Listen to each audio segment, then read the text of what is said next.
პრემიერ-მინისტრი დღეს ქვემო ქართლს სტუმრობს მთავრობის მეთაური რეგიონში მიმდინარე ინფრასტრუქტურულ პროექტებს ეცნობა, მათ შორისაა თბილისი-რუსთავის დამაკავშირებელი ავტობანი, რომელიც 2015 წლის ბოლომდე უნდა გაიხსნას.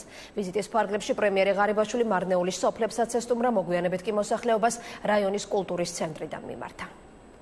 მე ვიქნები იმის გარანტი, რომ ეს არჩევნები იქნება თავისუფალი. არჩევნების თავისუფალ და ჯანსაღ გარემოში ჩატარების პირობა პრემიერ-მინისტრმა მოსახლეობას მარნეულის კულტურის სახლში გამართულ შეხვედრაზე მისცა. ირაკლი ღარიბაშვილი ადგილობრივებს ახალი თვითმმართველობის კოდექსის შესახებ ესაუბრა და არჩევნებში აქტიურობისკენ მოუწოდა.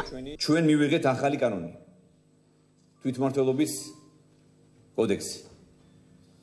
რომლითაც ჩვენს ხალხს საშუალო მიეცემა, რომ თვითონ განსაზღვრონ ის პიროვნება, რომელიც მის მუნიციპალიტეტს, მის ქალაქს სოფელს, რაიონს უპატრონებს. მე ვიქნები ასევე იმის გარანტი, რომ მის მოქალაქეებს განურჩევლად ეთნიკური თუ რელიგიური კუთვნილებისა ექნება შესაძლებლობა მაქსიმალურად განავითარონ თავისი უფლებები. ირაკლი ღარიბაშვილმა თბილისი-რუსთავის ავტომაგისტრალის მშენებლობაც დაათვალიერა და აქ დასაქმებულებს გაესაუბრა. პროექტის მიმდინარეობის შესახებ პრემიერს ინფორმაცია რეგიონული განვითარებისა და ინფრასტრუქტურის მინისტრმა მიაწოდა. მისი თქმით, ავტომაგისტრალის დასრულების შემდეგ თბილისიდან რუსთავამდე მგზავრობას 15 წუთი დასჭირდება. თბილისი-რუსთავის ავტომაგისტრალის პირველ და მესამე სექციაზე მიმდინარეობს სამუშაოები. 2 თვე აქვს კომპანიას, რომ სრული მობილიზაცია გააკეთოს. დღეს მდგომარეობით მიმდინარეობს მიწის სამუშაოები და ყველა ამ სამუშაოებთან დაკავშირებული შესაბამისი ლიცენზიების მოპოვება და პლუს შესაბამისი ტექნიკის და ქარხნების მშენებლობა. ქვემო ქართლში ვიზიტის ფარგლებში პრემიერ-მინისტრი ბოლო 2 წლის განმავლობაში რეგიონში გახსნილ ობიექტებსა და მიმდინარე პროექტებს გაეცნო. მთავრობის მეთაურმა მარნეულის რაიონის სოფელ დამიაგიურახში იაფი კრედიტის ფარგლებში გახსნილი სასათბურე მეურნეობაც დაათვალიერა და მფლობელებს გაესაუბრა.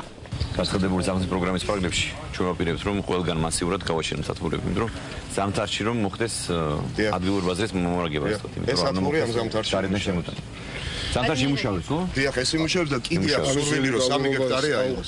ღარიბაშვილი სოფელ ყულარსაც სტუმრობდა. ადგილობრივებმა პრემიერს შიდა გზების მოწესრიგება და სასმელი წყლის პრობლემის მოგვარებას სთხოვეს.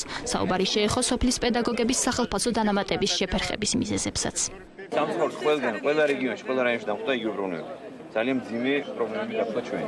მძიმე მემკვიდრეობა და ამას ვაგვარებ პედაგოგები. ერთიან სამწუხაროდ ვერ მოახერხებთ და ვერ მოაგვარებს ამ შედეგად. მაგრამ ჩვენ გვაქვს ხედვა ვიცით ეხლა თქვენი პრობლემები ის როგორ მოვაგვარებთ ეს პრობლემები. აი პირველ რიგში მასწავლებლების დანამატებს გავაკეთებია. დღესვე პრემიერ-მინისტრმა გარდაბნის რაიონში გაფორმების ეკონომიკური ზონა გახსნა. თანამედროვე ინფრასტრუქტურით აღჭურვილი ახალი გეზის სრული დატვირთვის შემთხვევაში დღეში 200-მდე მეწარმეს მოემსახურება. ამოქმედა ახალი გაფორმების ეკონომიკური ზონა, რომელიც უდაოდ გაამარტივებს იმპორტირებული საქონლის გაფორმებას, ასევე ხელშეუწყობს საქართველოს როგორც სატრანზიტო ქვეყნის და რეგიონული ჰაბის ფუნქციის განხორციელებას. პრემიერ-მინისტრი დღეს ქვემო ქართლის რეგიონში საარჩევნო კამპანიას ოფიციალურად გახსნის. ირაკლი ღარიბაშვილი მოსახლეობას მერობისა და გამგებლობის კანდიდატებს წარუდგენს.